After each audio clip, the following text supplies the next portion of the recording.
قال بعض أهل العلم إن صلاة الجمعة لا تدرك إلا إذا شهد المصلي شيئا من الخطبة، وهذا قول ابن حزم،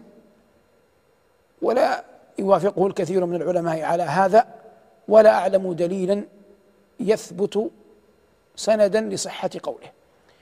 القول الآخر قول جماهير العلماء من السلف والخلف أن الجمعة تدرك إذا أدرك المصلي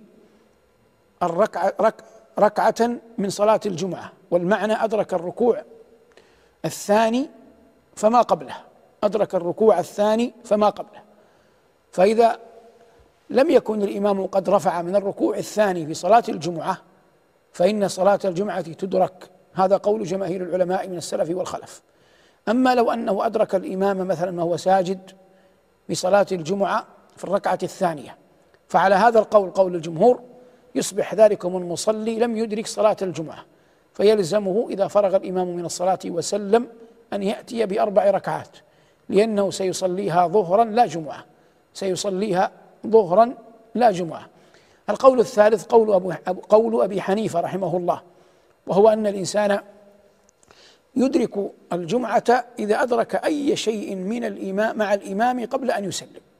إذا أدرك أي شيء من الصلاة مع الإمام قبل أن يسلم، حتى قال رحمه الله لو أن المأموم الذي جاء يشهد الجمعة أدرك مع الإمام سجود السهو لصح أنه أدرك صلاة الجمعة. والذي يظهر لي والعلم عند الله أن هذا القول قول أبي حنيفة هو أرجح الأقوال،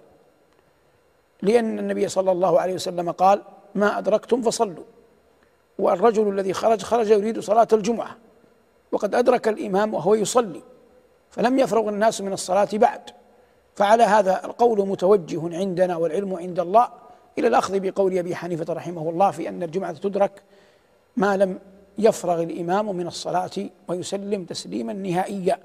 فلو أدرك حتى سجود السهو لصح أنه ذلكم المأموم أدرك صلاة الجمعة.